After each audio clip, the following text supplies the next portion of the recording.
mon frère, ma soeur, soient le bienvenu dans cette nouvelle thématique. C'est un discours très intéressant que j'ai entendu et je me suis dit qu'il était nécessaire de partager cela avec toi. Alors, regarde, je te reviens tout juste après. Pendant que les regards sont tournés vers les conflits visibles, vers les armes, les sanctions et les déclarations officielles, une bataille beaucoup plus profonde est en cours. Une bataille pour définir l'ordre mondial de demain.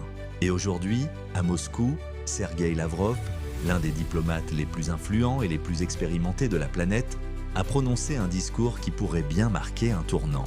Ce qu'il annonce n'est pas anodin. Il parle d'un monde multipolaire. Il parle de la fin d'une domination. Il parle du rôle que la Russie est déterminée à jouer, quoi qu'il en coûte. Ce discours intervient dans un contexte explosif. Guerre en Ukraine, confrontation avec l'Occident, montée en puissance des BRICS, rapprochement avec la Chine et réorganisation complète des équilibres internationaux. Mais la vraie question est la suivante. Sommes-nous en train d'assister à la naissance d'un nouvel ordre mondial? Car lorsque Lavrov parle, ce ne sont pas seulement des mots, ce sont des signaux, des avertissements et parfois des annonces. Et ce qu'il vient de dire aujourd'hui pourrait bien définir le futur des relations internationales pour les années à venir. Écoutez attentivement, parce que ce discours n'est pas seulement destiné à la Russie, il est destiné au monde entier.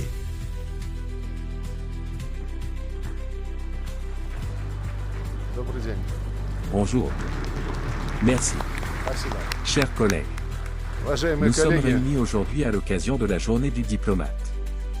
Permettez-moi de déclarer ouverte notre séance solennelle. Chaque année, en ce jour, nous nous souvenons de nos camarades qui nous ont quittés au cours de l'année écoulée. Parmi eux, notre dernière perte, l'ambassadeur en République populaire démocratique de Corée, Alexandre Ivanovitch Matsugora, décédé soudainement alors qu'il était en fonction. Ses proches sont présents dans cette salle. Je souhaite, au nom de tout le personnel du ministère, exprimer nos sincères condoléances. Par ordre de notre ministère, en date du 29 janvier, il a été décidé de perpétuer sa mémoire en donnant son nom à l'école générale de l'ambassade de Russie en République populaire démocratique de Corée. Je propose d'honorer la mémoire de tous nos camarades disparus par une minute de silence. Merci. Comme chaque année, nous avons reçu des messages de félicitations à cette occasion. Permettez-moi de lire le message du président de la Fédération de Russie adressé aux employés et aux vétérans du ministère des Affaires étrangères. Message du président Vladimir Poutine. Chers amis, veuillez accepter mes sincères félicitations à l'occasion de votre fête professionnelle, la journée du diplomate. L'histoire du ministère des Affaires étrangères de Russie comporte de nombreuses pages glorieuses. À toutes les époques, nos diplomates ont servi leur patrie avec dignité et honneur, faisant preuve d'un patriotisme authentique, de fidélité au devoir, de courage civique et d'un haut professionnalisme. Dans un contexte de turbulences croissantes dans le monde et de situations tendues et explosives dans plusieurs régions, le rôle actif, constructif et consolidateur de la diplomatie russe est plus que jamais nécessaire.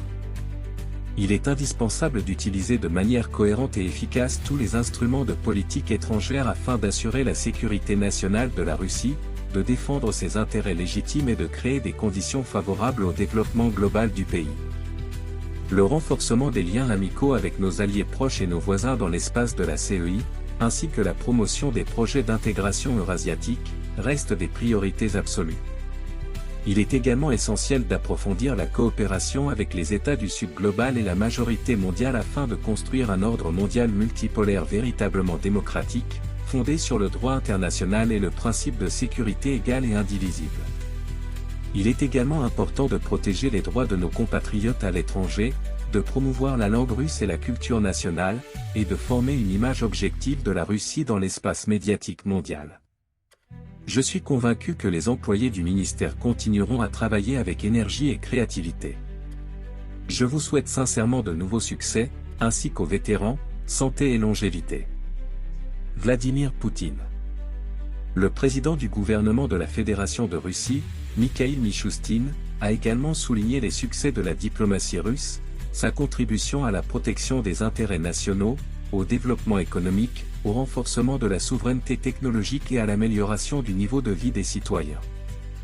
Nous avons également reçu les félicitations du patriarche Kirill, des dirigeants du Conseil de la Fédération, de la Douma d'État, des responsables des organes exécutifs fédéraux, des régions, ainsi que de représentants des milieux économiques, scientifiques et publics. Nous sommes reconnaissants pour ces paroles chaleureuses. Les évaluations élevées de notre travail nous obligent à renforcer encore davantage la coopération avec l'administration présidentielle, le gouvernement, le Parlement et les autres institutions impliquées dans la politique étrangère. Nous sommes guidés par la doctrine de politique étrangère visant à défendre les intérêts nationaux et à créer des conditions favorables au développement du pays et au bien-être de nos citoyens. En raison de son histoire, de son potentiel humain et de ses ressources, la Russie est appelée à jouer un rôle central dans le système international. Le monde traverse aujourd'hui une période de transformation profonde. Notre choix est clair, nous continuerons à défendre la vérité et la justice, et à promouvoir un ordre mondial multipolaire fondé sur les principes de la Charte des Nations Unies. Nous combattrons les doubles standards, les agendas cachés, les tentatives d'imposer des solutions extérieures, le néocolonialisme et l'hégémonisme. Nous chercherons à garantir la prise en compte de nos intérêts dans tous les accords internationaux. Nous croyons qu'il n'existe pas d'alternative au bon voisinage avec les États voisins, même si les relations avec certains, notamment l'Ukraine, restent difficiles. Le peuple de Crimée, du Donbass et de Novorossia a exprimé sa volonté lors de référendums, et nous mènerons à bien le processus de leur retour dans leur patrie historique. Les droits linguistiques, culturels et religieux des populations concernées doivent être garantis. Comme l'a déclaré le président, nous préférons atteindre ces objectifs par la diplomatie et restons ouverts aux négociations. Nous continuerons à renforcer notre coopération avec la Biélorussie, l'Iran, la Chine, l'Inde, le Brésil, l'Afrique du Sud, l'Égypte et d'autres partenaires. Le développement des BRICS est une priorité majeure. Nous renforcerons les mécanismes économiques indépendants des sanctions. Nous continuerons à développer nos relations avec les pays d'Afrique, d'Asie, du Moyen-Orient et d'Amérique latine. Nous soutenons la coopération internationale fondée sur le respect mutuel et la souveraineté. La défense de la vérité historique reste une priorité. Nous lutterons contre la russophobie et contre les tentatives de réécriture de l'histoire de la Seconde Guerre mondiale. Nous honorerons la mémoire des victimes et préserverons la vérité historique. Nous continuerons également à renforcer notre rôle dans les organisations internationales, notamment l'ONU et le G20. Nous coopérerons dans la lutte contre les menaces globales et dans la régulation des nouvelles technologies, y compris l'intelligence artificielle. Nous accorderons une grande importance à la continuité des traditions diplomatiques et à la formation des jeunes diplomates. De nombreux jeunes patriotes rejoignent nos rangs. Nous remercions également leurs familles pour leur soutien. Je félicite tous les diplomates et les vétérans à l'occasion de cette journée. Je vous souhaite santé, bonheur et succès au service de la Russie. Merci. Nous transmettons également le drapeau du ministère, qui a été emporté dans l'espace par des cosmonautes, au Conseil des vétérans pour conservation. Nous espérons que ce symbole continuera à nous inspirer dans notre mission. Sergueï Lavrov, prononcé à l'occasion de la journée du diplomate, va bien au-delà d'une simple cérémonie officielle. Derrière le ton solennel et les hommages protocolaires, il constitue en réalité une déclaration stratégique sur la vision du monde de la Russie, sur sa place actuelle, et surtout sur la direction qu'elle entend suivre dans les années à venir. Ce qui ressort avant tout, c'est la conviction profonde exprimée par Lavrov que le système international tel qu'il a existé depuis la fin de la guerre froide est en train de disparaître. Il décrit un monde en transformation, un monde où, selon lui, l'ordre dominé par l'Occident n'est plus capable de maintenir son influence comme auparavant. Et dans ce contexte, la Russie ne se présente pas comme un acteur passif, mais comme une puissance déterminée à jouer un rôle central dans la construction d'un nouvel équilibre mondial. Lavrov insiste sur l'idée d'un monde multipolaire, un concept qui est devenu le cœur de la doctrine russe. Cela signifie un monde où plusieurs centres de pouvoir coexistent, où aucune puissance ne peut imposer seule sa volonté aux autres. Ce message est important, car il montre que la Russie ne cherche pas seulement à résister aux pressions occidentales, mais à transformer en profondeur les règles du jeu international. Un autre point essentiel de ce discours concerne la redirection stratégique de la Russie vers ce que Lavrov appelle le « monde majoritaire », c'est-à-dire les pays d'Asie, d'Afrique, du Moyen-Orient et d'Amérique latine. Il évoque explicitement le renforcement des relations avec des puissances comme la Chine, l'Inde, le Brésil, l'Iran ou encore les pays africains. Cela confirme une tendance déjà visible depuis plusieurs années, la Russie cherche à réduire sa dépendance vis-à-vis de l'Europe et à construire de nouveaux partenariats économiques, politiques et militaires ailleurs. Ce repositionnement n'est pas présenté comme une solution temporaire, mais comme une transformation durable. Lavrov parle de nouveaux mécanismes économiques indépendants des sanctions occidentales, ce qui montre que Moscou ne s'attend pas à un retour rapide à la situation d'avant le conflit avec l'Occident. Au contraire, la Russie semble se préparer à un monde divisé en plusieurs blocs, où chaque puissance développe ses propres réseaux et ses propres alliances. Le passage le plus sensible du discours concerne évidemment l'Ukraine. Lavrov réaffirme clairement la position de la Russie, en déclarant que Moscou mènera jusqu'au bout ce qu'il considère comme un processus historique et stratégique. Mais en même temps, il affirme que la Russie reste ouverte à une solution diplomatique.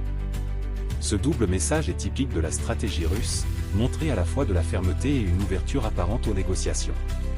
Cela permet à Moscou de maintenir une position de force tout en laissant la porte ouverte à un règlement politique, si les conditions lui sont favorables.